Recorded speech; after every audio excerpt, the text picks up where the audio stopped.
wrote the book, You Have a Brain, A Teen's Guide to Thinking Big. He's also Professor Emeritus of Pediatric Neurosurgery at Johns Hopkins University, with us back here in America's Newsroom. And Doctor, good morning and welcome back. Good morning. Good to be with you. What do you think about what Secretary Panetta just laid out there? Well, I think he has a lot of validity in what he's saying.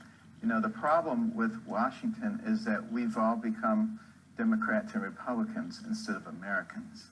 And everything is aimed at enhancing one's political position rather than strengthening the nation. And unless we are able to get beyond our political affiliation and start thinking about what's good for us as a people, we're doomed. A house divided against itself cannot stand. It never has stood, and it never will stand. Who leads out of that maze, then? Well, the president is the person who is supposed to be the leader. You know, the definition of a good leader is someone who can take people who have different agendas and pull them together and move them in the same direction to accomplish a goal. We have exactly the opposite of that going on right now. It's not too late. You know, if the president wants to have a good legacy, this would be a good time to start it.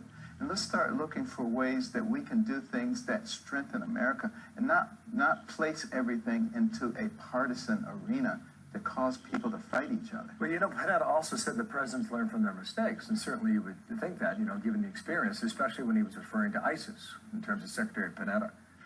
What has the president learned, do you think? It's not clear to me that he's learned much of anything. I mean, hopefully he's learned that we're not dealing with a JV organization. They're extremely sophisticated, and they have tentacles that are growing throughout the world. They're still in their adolescent stage, and this is the time when we can crush them. But if we allow them to mature into a full-grown tree with deep roots and thick branches, it's going to be almost impossible. We need to do it now. Winston Churchill said, fight your enemy while you can beat them, because if you delay the fight, you will eventually be fighting them for your life.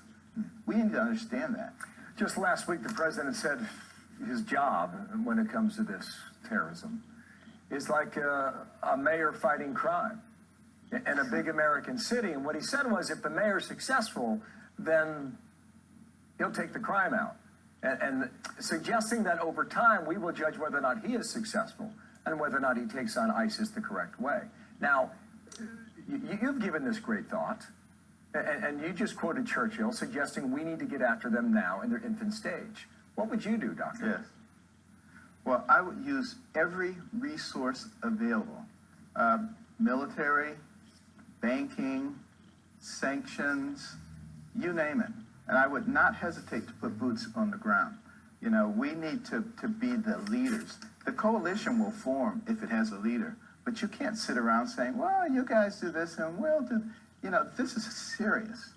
And so I would commit everything to eliminating them right now. And we also have to make sure that our military, which is extremely talented with very good leadership, is not put in a compromised position where we're trying to micromanage them. We have people trying to manage the military who know nothing about the military, know nothing about military strategy.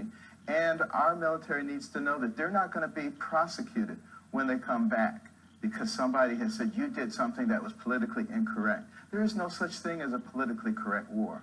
We need to grow up. We need to mature. If you're going to have rules for war, you should just have a rule that says no war. Other than that, you know, we have to win. Our life depends on it. I've got to go, but people are curious about your future. I think about a week ago you said you will explore Canada come May. Is that still your schedule in the springtime? We are. If I make an announcement, it will be in May that I am running. Okay, Doctor, thank you. Ben Carson with us this morning. Appreciate your time.